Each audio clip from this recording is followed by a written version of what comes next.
नमस्कार. संघर्ष वृत्तवाहिनीमध्ये आपलं स्वागत. घेऊया ठाणे आणि आसपासच्या परिसरामधील घडणाऱ्या महत्त्वाच्या घडामोडींचा आढावा. गांजा विक्रीसाठी आलेल्या 3 आरोपींना ठाणे गुन्हे शाखेने अटक करून 37 लाखांचा गांजा जप्त केल्याची माहिती आज पोलीस उपायुक्त अमरसिंग जाधव यांनी पत्रकार परिषदेत दिली आहे. भिवंडी गुन्हे शाखा युनिट 2 चे वरिष्ठ पोलीस निरीक्षक जनार्दन सोनावणे यांनी गुप्त बातमीदारांमार्फत माहिती मिळाली की भिवंडी या ठिकाणी इसम नामे फैजल अकबर अन्सारी हा गांजा अंमली पदार्थ विक्री करण्यासाठी अब्दुल रहमान अन्सारी याला विक्री करण्यासाठी येणार आहे. त्या अनुषंगाने जनार्दन सोनावणे याच्या सहाय्यक पोलीस निरीक्षक धनराज केदार आणि पोलीस पथकाने त्या ठिकाणी सापळा रचून फैजल अकबर अन्सारी वय 44 वर्ष असून अब्दुल रहमान मुजाहिद अन्सारी याचं वय 20 वर्ष असून अनवर जमलुद्दीन अन्सारी याला अटक केली. त्यातून पहिल्या दोघांच्या आणि तिसऱ्या इसमाच्या राहत्या घराच्या पडीमध्ये 74 किलो 548 ग्रॅम वजनाचा 37,37,400 रुपये किमतीचा गांजा हा अंमली पदार्थ मिळून आल्याने तो जप्त करण्यात आला आहे. याबाबत भोईवाडा पोलीस ठाणे येथे गुन्हा दाखल करण्यात आला असून पुढील तपास गुन्हे शाखा घटक 2 भिवंडी करत आहे. गुन्हे शाखा घटक 2 चे पोलीस निरीक्षक श्री सोनवणे, एपीआय केदार आणि एपीआय माळे आणि त्यांच्या टीमला गोपनीय माहिती मिळाली होती की फैजल अन्सारी हा भिवंडीमध्ये गांजा विक्री करण्यासाठी येणार आहे. त्या अनुषंगाने एसीपी शेखर बागडे यांच्या मार्गदर्शनामध्ये घटक 2 चे अधिकारी श्री सोनवणे आणि त्यांच्या टीमनं सापळा कारवाई आयोजित केली. त्यामध्ये फैजल अन्सारी आणि त्याच्यासोबत अनवर अन्सारी आणि अब्दुल अन्सारी अशी 3 इसमांना ताब्यात घेण्यात आलं.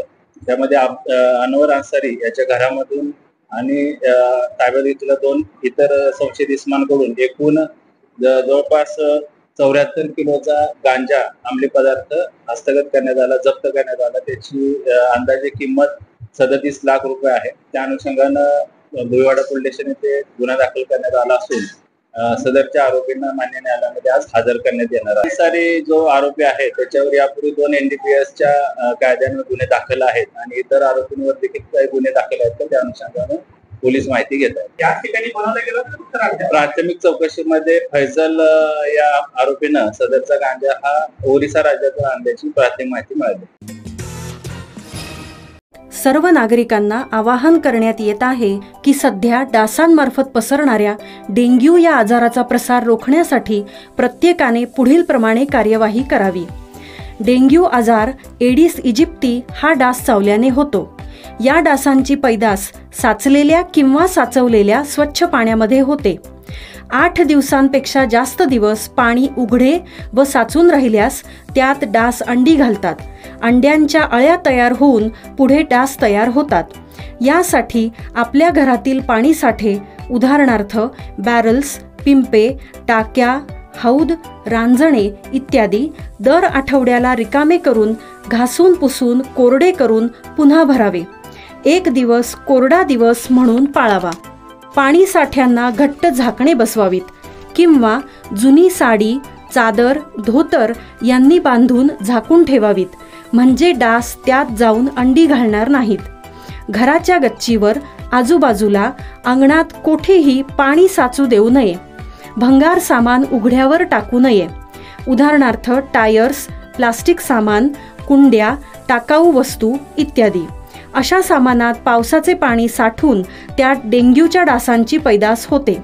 घरातील कूलर्स, फ्रीजच्या पाठीमागील ट्रे हे देखील वेळोवेळी कोरडे करावेत.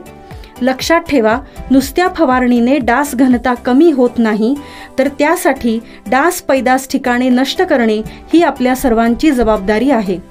कोणताही ताप अंगावर न काढता जवळच्या शासकीय रुग्णालयात मोफत औषधोपचार घ्या. अशा प्रकारे नागरिकांनी सहकार्य केल्यास डेंग्यूचा प्रसार रोखणे सहज शक्य आहे.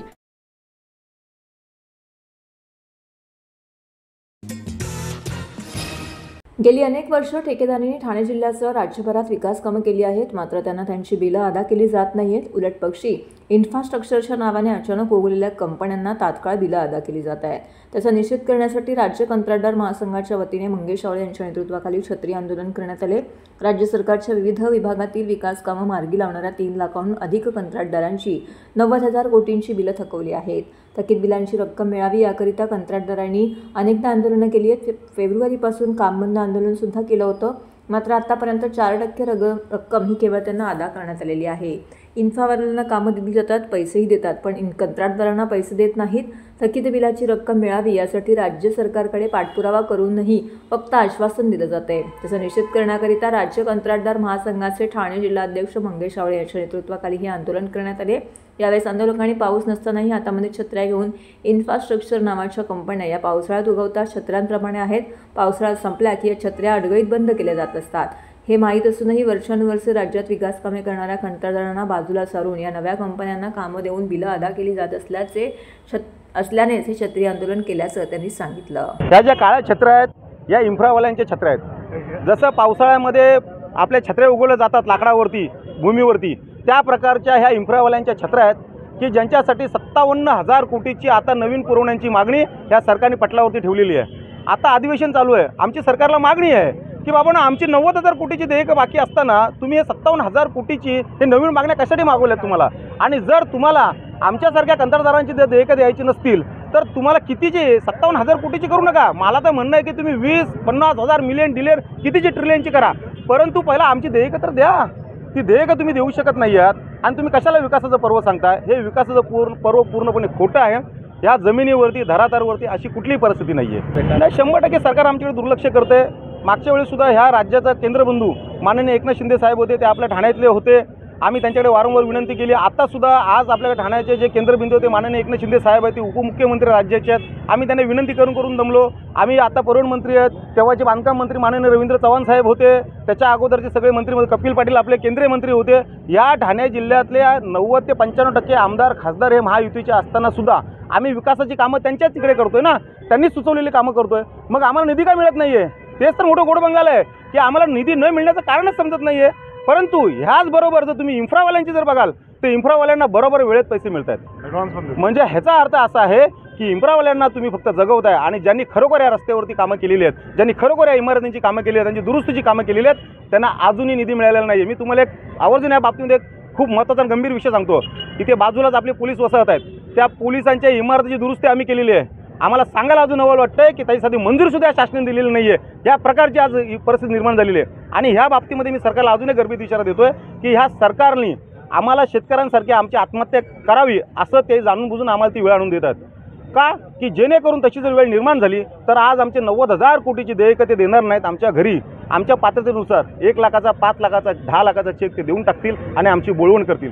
परंतु या सरकारला मी सांगतोय की मायबाप सरकार हो, तुम्ही कितीही अत्याचार करा, आम्ही मागे हटणार नाही. आम्ही आमची तुमच्याकडनं देणी वसूल केल्याशिवाय राहणार नाही. अधिवेशनामध्ये आम्ही वारंवार विरोधी पक्षनेते असतील, इतर सगळेजण असतील, त्यांच्यामार्फत आम्ही आवाज उठवतच आहोत. ते आमचा आवाज उठवत आहेत. परंतु मला एक समजत नाही आहे, आम्ही जी कामं करतोय शासनाचीच करतोय ना. जर आम्ही शासनाची कामं करतो तर शासनाच्या मार्फत कितीची थकबाकी आहे हे शासनाकडे कळवलेलं आहे. मग शासन का देत नाही आहे? म्हणजे ह्याच्या मागे कुठेतरी काहीतरी वेगळ्या प्रकारचं गोडबंगल आहे हे यातनं स्पष्ट दिसून येते. पुण्यश्लोक अहिल्यादेवी होळकर यांनी संपूर्ण महाराष्ट्रात उभारलेल्या होळकरकालीन वास्तूंची झालेली दुरावस्था सरकारने दूर करावी अशी मागणी आमदार संजय केळकर यांनी विधानसभा अधिवेशनात तर आमदार निरंजन डावखरे यांनी विधान परिषदेत करून महाराष्ट्र सरकारचं लक्ष वेधलंय. पुण्यश्लोक अहिल्यादेवी होळकर यांची 300वी जयंती संपूर्ण देशभर साजरी होत असताना त्यांच्या कार्याचं आणि सामाजिक बांधिलकीचे प्रतीक असलेल्या वास्तू मात्र दुर्लक्षित आणि पडझड झालेल्या अवस्थेमध्ये आहेत. या वास्तूंचे योग्य जतन न केल्यामुळे इतिहास नष्ट होण्याच्या मार्गावर असल्याचा गंभीर आरोप करत धनगर प्रतिष्ठान महाराष्ट्र राज्य ठाणे जिल्हा या संघटनेने या संदर्भात मुख्यमंत्री देवेंद्र फडणवीस, उपमुख्यमंत्री एकनाथ शिंदे, परिवहन मंत्री प्रताप सरनाईक, ग्रामविकास मंत्री जयकुमार गोरे, खासदार नरेश मस्के, खासदार सुरेश म्हात्रे, आमदार संजय केळकर, आमदार निरंजन डावखरे, आमदार किसन कथोरे इत्यादी प्रमुख नेत्यांसह पुरातत्व विभागाला सविस्तर निवेदनं सादर केले होते. यामध्ये जेजुरी, होळकरवाडा, मांडवगण, हत्तीची समाधी, होळकरवाडा, पंढरपूर येथील होळकरवाडा, अन्नछत्र, नाशिक, अहिल्याराम मंदिर, धर्मशाळा, भारव, भुईकोट किल्ला यांसारख्या अनेक ठिकाणांचा समावेश आहे. या अधिवेशनामध्ये आमदार निरंजन डावखरे यांनी विधान परिषदेमध्ये हा प्रश्न मांडून सरकारचं लक्ष वेधले. या सर्व वास्तूंचे जतन करून त्यांची दुरुस्ती करावी अशी मागणी केली आहे. त्यामुळे संपूर्ण धनगर समाजाने आमदार संजय केळकर आणि आमदार निरंजन डावखरे यांचे आभार मानले आहेत. रामेश्वरपर्यंत अनेक प्रकारचे भरीव असं काम त्यांच्या काळामध्ये देव, देश, धर्म यासाठी केलेलं आहे आणि त्यामुळे अनेक ऐतिहासिक धार्मिक वास्तू आजही ज्या दुरावस्थेत आहेत, अध्यक्ष महोदय, त्यांना जतन करणं देखील गरजेचं आहे.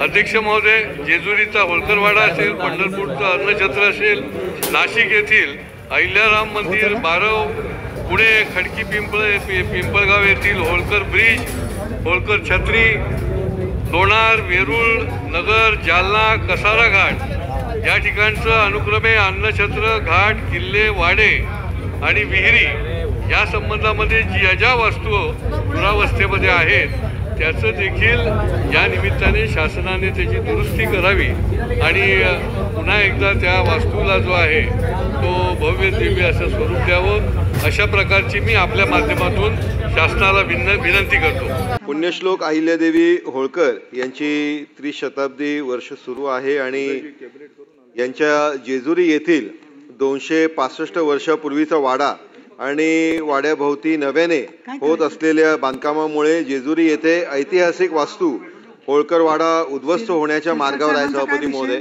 वाड्याच्या वापरात असलेल्या इमारतीच्या भिंतींना अंतर्भागात भेग पडून व तडे जाऊन वाडा कोणत्याही क्षणी कोसळण्याच्या मार्गावर आहे. सभापती महोदय, या विषयावरील विशेष उल्लेखाच्या माध्यमाने मी शासनाचं खऱ्या अर्थाने लक्ष वेधू इच्छितो, कारण या वास्तूचे फक्त अवशेष उरलेत अशी ही परिस्थिती आहे. सभापती महोदय, हे मी सगळं आपल्या पटलावर ठेवू इच्छितो. माझ्या या विशेष उल्लेखाच्या माध्यमाने शासनाने याच्यावरती तुरंत ताबडतोब कारवाई करावी ही मागणी आहे. परिवहन मंत्री प्रताप सरनाईक यांच्या ठाण्यात शिवशाही बस गाड्यांच्या दुरावस्थेचा प्रकार समोर आला आहे. बस चालकाच्या समोरील तुटलेली काच, नादुरुस्त आसन व्यवस्था, अस्वच्छता, फाटलेले आसन कव्हर, उखडलेले पत्रे असे चित्र ठाण्याहून कोल्हापूरला निघालेल्या शिवशाही बसचं होतं. या बसच्या दुरावस्थेचे चित्रीकरण करत त्यात प्रवाशांनी नाराजी व्यक्त केलेली आहे. आरामदायी आणि वातानुकूलित प्रवासासाठी प्रवासी शिवशाही बसला प्राधान्य देतात, परंतु या बस गाड्यांची दुरावस्था झाली असून त्यातून जीवघेणा प्रवास सुरू असल्याचा प्रकार प्रवाशांनी उघडकीस आणला आहे.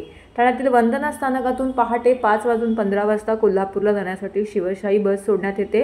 शुक्रवारी सकाळी ही बस पाऊण तास उशिराने सोडण्यात आली, त्यामुळे स्थानकात बसची वाट पाहत तात्काळ उभे राहावे लागलेले प्रवाशांनी नाराजी व्यक्त केली आहे. त्यानंतर स्थानकात आलेल्या शिवशाही बसमध्ये पाऊल ठेवताच त्यांना बसची अवस्था पाहून धक्काच बसला.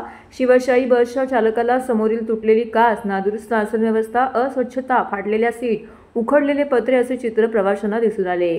या बसच्या दुरावस्थेबाबत प्रवाशांनी चित्रीकरण केले आणि त्यानंतर ठाणे काँग्रेस प्रवक्ते राहुल पिंगळे यांनी फोनवरून संपर्क साधत याबाबतची माहिती दिली. तसेच त्यांचे पुरावे म्हणून बस गाडीच्या दुरावस्थेबाबत केलेले चित्रीकरण पाठवले. यानंतर पिंगळे यांनी ही बाब प्रशासनाच्या निदर्शनास आणून दिली आहे. इतकी बेकार. आमचा नंबर आहे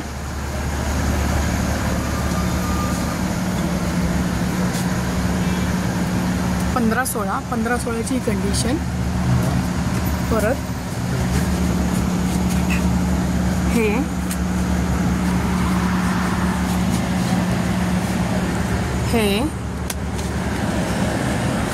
ह्याला सीटच हेच नाहीये.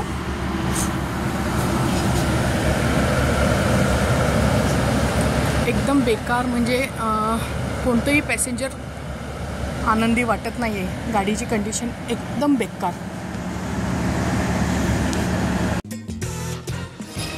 पंतप्रधान नरेंद्र मोदी यांच्या अध्यक्षतेखाली झालेल्या केंद्रीय मंत्रिमंडळाच्या बैठकीत रोजगार निर्मितीला पाठिंबा देण्यासाठी, रोजगार क्षमता वाढवण्यासाठी तसेच सर्व क्षेत्रामध्ये सामाजिक सुरक्षा वाढवण्यासाठी, विशेषतः उत्पादन क्षेत्रावरती लक्ष केंद्रित करण्यासाठी रोजगाराशी संबंधित प्रोत्साहनपर योजनेला मंजुरी देण्यात आली आहे. या योजनेअंतर्गत पहिल्यांदाच काम करणाऱ्या कर्मचाऱ्यांना एका महिन्याचे वेतन 15,000 पर्यंत मिळेल, तर नियोक्त्यांना अतिरिक्त रोजगार निर्मितीसाठी 2 वर्षात प्रोत्साहन दिलं जाईल. तसेच उत्पादन क्षेत्रासाठी आणखी 2 वर्षासाठी वाढीव लाभ दिले जातील. 4.1 कोटी तरुणांना रोजगार, कौशल्य आणि इतर संधी उपलब्ध करून देण्यासाठी पंतप्रधानांच्या 5 योजनांच्या पॅकेजचा भाग म्हणून 2024-25च्या केंद्रीय अर्थसंकल्पात ELI योजना जाहीर करण्यात आलेली होती, जिचा एकूण अर्थसंकल्पीय खर्च 2 लाख कोटी रुपये आहे. 96,446 कोटी रुपये खर्चाच्या ELI योजनेचे उद्दिष्ट 2 वर्षाच्या कालावधीत देशात 3.5 कोटीहून अधिक नोकऱ्या निर्माण करण्यास प्रोत्साहन देणे असे आहे.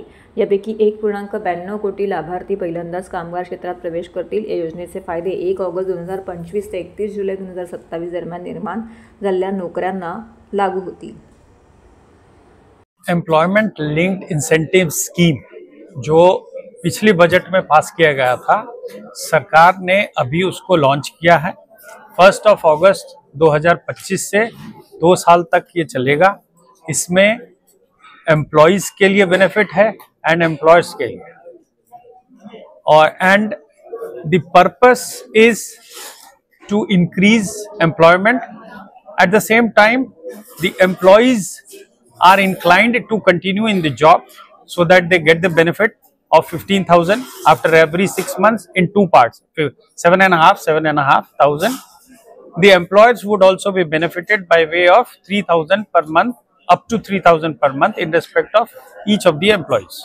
Situation, the employment would increase, the social security benefit across the workforce, more number would be enrolled, and the country as a whole would develop.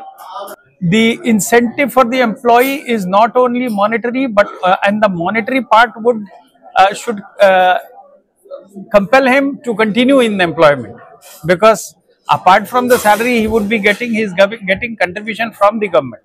Bharat सरकारने नुकतीच एम्प्लॉयमेंट लिंक स्कीम लॉन्च केलेली आहे. या योजनेमध्ये रोजगार निर्मितीला प्रोत्साहन देणे हे या योजनेचे उद्दिष्ट आहे. या योजनेचे 2 भाग आहेत. पहिल्या भागामध्ये जे फर्स्ट टाइम एम्प्लॉईज असतील त्यांना 15,000 रुपयेपर्यंतचा बेनिफिट त्यांच्या आधार लिंक्ड खात्यामध्ये मिळेल. हा जो फायदा आहे हा 2 टप्प्यामध्ये मिळेल. पहिला 6 महिन्याची पूर्ण सर्व्हिस केल्यानंतर आणि दुसरा 12 महिन्याची सर्व्हिस पूर्ण केल्यानंतर. दुसरा टप्पा जो आहे त्याचं पेमेंट मिळण्यासाठी त्या एम्प्लॉईला फायनान्शियल लिटरसी प्रोग्राम पूर्ण करावा लागेल. दुसरा जो पार्ट आहे भाग ब या योजनेचा तो आस्थापना म्हणजे कंपन्यांसाठी आहे. अशा कंपन्या ज्या कमीत कमी 2 किंवा 5 नवीन एम्प्लॉई जॉईन करून घेतात अशा कंपन्यांना, अशा आस्थापनांना महिन्याला प्रत्येक कर्मचाऱ्यामागे 3,000 रुपयेपर्यंतचा फायदा त्यांच्या पॅन लिंक्ड बँक खात्यामध्ये वर्ग केला जाईल. आणि हा जो फायदा आहे हा सगळ्या क्षेत्रांना लागू आहे. 2 वर्षापर्यंत हा फायदा मिळेल. आणि विशेषतः मॅन्युफॅक्चरिंग सेक्टर जे आहे, उत्पादन क्षेत्र आहे, उत्पादन क्षेत्रासाठी हा फायदा 4 वर्षांपर्यंत लागू असेल. या योजनेच्या माध्यमातून देशामध्ये जवळपास 3,500 करोड रोजगार निर्मितीचं लक्ष ठेवण्यात आलेलं आहे. आणि या योजनेसाठी सरकारने 1 लाख करोड रुपयेपर्यंतचं बजेट आवंटित केलेलं आहे. वयोमर्यादा नाहीये. तर हे होतं संघर्ष वृत्तवाहिनीचं आजचं बातमीपत्र. उद्या पुन्हा भेटू याच वेळी याच ठिकाणी ताज्या घडामोडींसह. तोपर्यंत नमस्कार.